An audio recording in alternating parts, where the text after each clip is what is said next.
Rose, a bright and cheerful JSS2 student of bigger and better high school, was the center of her class's academic and social circles.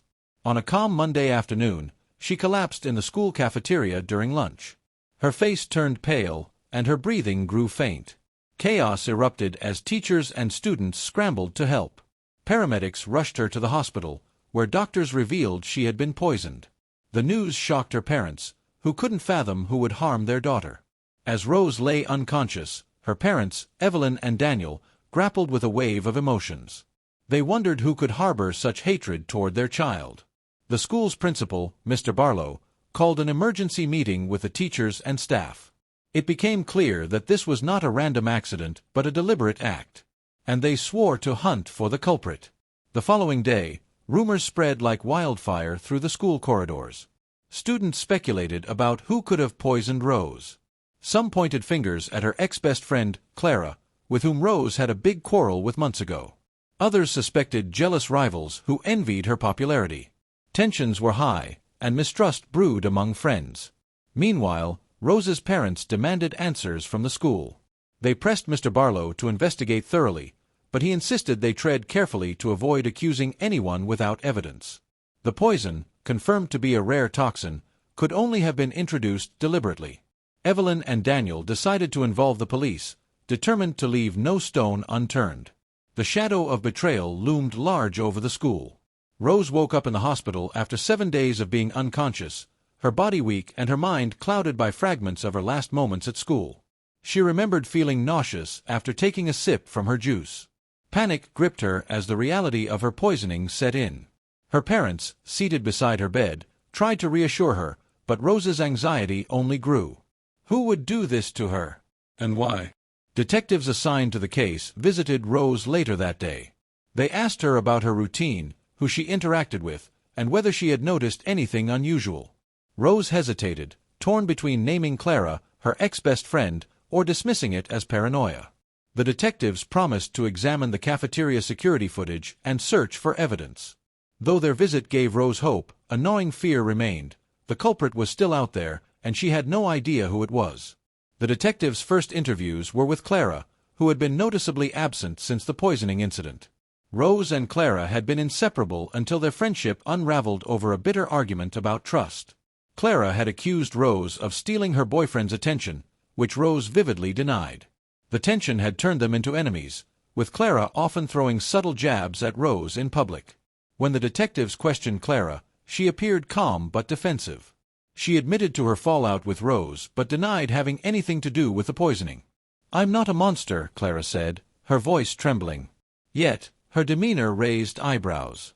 Clara's classmates whispered about her sudden withdrawal from school activities, fueling suspicions. However, without evidence, the detectives couldn't pursue her further. The case was becoming more complicated, and the list of potential suspects was growing because after the fallout, Rose became close friends with many of her classmates who are always around her. Mr. Barlow felt the weight of the scandal pressing down on him.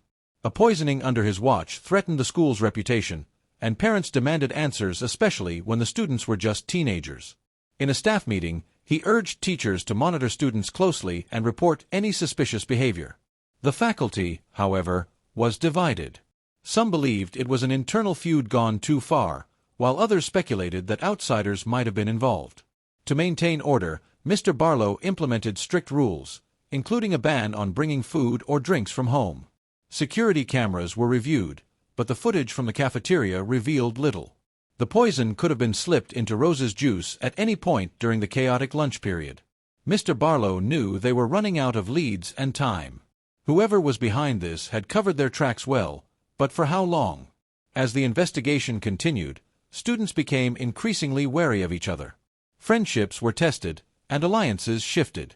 Rose's new closest friends, Emmanuel and Jake, tried to console her, but even they couldn't escape inspection. Emmanuel, a quiet but fiercely loyal friend, revealed to Rose that she had seen Clara hovering near her lunch tray that day but didn't think much of it at the time. Jake, on the other hand, speculated that the poisoner might not have intended to harm Rose specifically but could have targeted anyone. The school's atmosphere grew tense. Clara found herself rejected, her classmates treating her like a criminal despite the lack of evidence. Meanwhile, Rose resolved to uncover the truth herself. With Emmanuela and Jake by her side, she decided to retrace her steps on the day of the incident. Little did she know, the closer they got to the truth, the more danger they would face. Rose, Emmanuela, and Jake met at her house after school, determined to piece together the events leading to the poisoning. Rose described how she had bought a juice from the cafeteria vending machine and placed it on her tray while selecting her lunch. "I remember Clara being there," Rose said hesitantly, "but she wasn't the only one around." Emmanuela shared her observations about Clara, while Jake pointed out how easy it would have been for someone else to tamper with the drink in the crowded cafeteria. "It could have been anyone," Jake said, frustration creeping into his voice. The trio decided to create a list of everyone who had been in the cafeteria at the time. Using their yearbook and what they could recall, they jotted down names, including students, cafeteria workers, and even teachers. Their brainstorming was interrupted by a knock at the door. Rose's father walked in with a grim expression. "The detectives called," her father said. "The toxin used wasn't something ordinary. It's a restricted substance." The revelation added a chilling layer to their investigation. Whoever had poisoned Rose had gone to great lengths to acquire the substance, which meant their intentions were far from accidental. At school, Clara's life was unraveling. Rumors about her involvement in the poisoning spread rapidly, and even her closest allies began to distance themselves. She overheard whispers in the hallways and noticed the way students avoided her gaze. Determined to clear her name, Clara confronted Rose in the hallway after class. "I didn't do it, Rose," she said, her voice breaking. "I know we've had our issues, but I would never hurt you." Rose hesitated, unsure whether to believe her. The sincerity in Clara's eyes conflicted with the doubts planted in her mind. Emmanuela stepped in, standing protectively beside Rose. "If you're innocent, why not help us figure out who did this?" she asked, her tone sharp. Clara froze, then nodded. "Fine. I'll help. But you'll see I had nothing to do with it."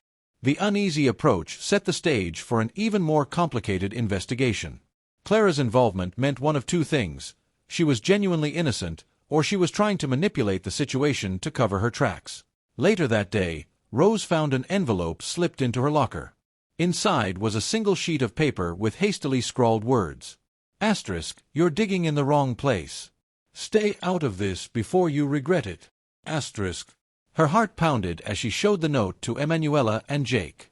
"This means we're onto something," Jake said, though his expression was grim. Rose wasn't so sure. The note wasn't just a warning, it was a threat. Whoever had poisoned her was watching and didn't want her digging any deeper. Emmanuela suggested they give the note to the detectives, but Rose hesitated. "What if it scares them off?" she asked.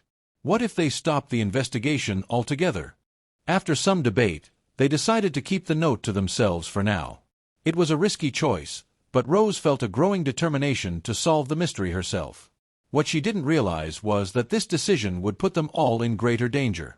With Clara reluctantly on their team, the group decided to investigate the cafeteria staff. One name stood out: Mrs. Helen, a new staff member who had started working at the school just 2 months prior. Rose recalled seeing her near the vending machines on the day of the incident. The group approached Mrs. Helen after school, under the guise of helping her clean up the cafeteria. Jake struck up a conversation, asking about her time at the school. Mrs. Helen seemed nervous, her hands shaking slightly as she spoke. "It's been interesting," she said, avoiding eye contact. Clara, surprisingly bold, asked directly, "Did you see anyone near Rose's tray that day?" Mrs. Helen paused, then shook her head. "No, I didn't notice anything." Her curt response only fueled their suspicions. As they left the cafeteria, Emmanuela whispered, "She's definitely hiding something." The group agreed to keep an eye on her. Little did they know, Mrs. Helen wasn't the only one with secrets. The detectives uncovered a disturbing clue: Rose's poisoning wasn't an isolated incident. Another student from a neighboring school had been hospitalized under similar circumstances weeks before. The toxin matched the one found in Rose's system. This revelation hinted at a calculated pattern, and the case now had a wider scope. Meanwhile, Rose and her friends reviewed the events of that day yet again. They discovered that the vending machine from which Rose had bought her juice had malfunctioned shortly after her incident and had been removed for repairs. The timing was too coincidental. Jake suggested that whoever poisoned Rose might have tampered with the vending machine to cover their tracks. The detectives traced the toxin to an online black market seller. Using transaction data, they identified a purchase made using a POS machine. The details led them back to a surprising suspect, Mrs. Helen. Confronted by the detectives, Mrs. Helen broke down. She confessed that she had been paid to lace Rose's drink but insisted she didn't know who hired her. She described the person who had approached her, a student wearing a hoodie, hiding the face. The investigators realized they were dealing with someone inside the school. With the pressure mounting, Clara began acting strangely, avoiding the group's meetings and skipping school. Rose grew suspicious of her former best friend once again. Desperate for answers, she decided to go meet with Emmanuel after school, so they can discuss how to follow Clara after school the next day.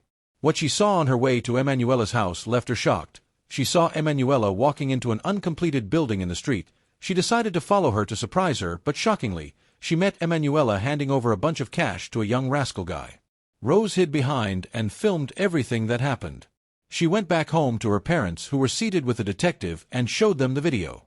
They called the police immediately and went to Emmanuel's house to find out why she was handling such an amount of cash to someone in a hidden environment. When confronted, Emmanuel tearfully admitted her involvement. She had hired Mrs. Helen out of a mix of jealousy and anger, but claimed she never intended for Rose to be seriously harmed. "I just wanted to scare you," Emmanuel sobbed. The revelation shattered Rose, who couldn't fathom how someone she trusted could betray her so deeply. Emmanuel was arrested, and the school community was left reeling. The trial revealed the depths of her envy and bitterness toward Rose, stemming from years of unspoken insecurities. Rose's parents pushed for stricter policies at the school, ensuring no other child would endure what their daughter had. Rose struggled to process the betrayal but found solace in her old friend Clara, who stood by her through the ordeal. Slowly, she began to rebuild her life, stronger and more cautious than before. Weeks later, Rose returned to school, greeted by an outpouring of support from her peers. Though the scars of the incident lingered, she was determined not to let it define her. With Emmanuel behind bars and the school implementing tighter security, Rose felt a renewed sense of safety. The experience taught Rose an invaluable lesson about trust and resilience. Despite the pain, she chose to forgive, not for Emmanuel's sake but for her own peace. With Clara and Jake by her side, she moved forward, knowing that the past would always be a part of her, but it would never control her. This is the end. Thank you for watching. Remember to like and subscribe for more interesting videos.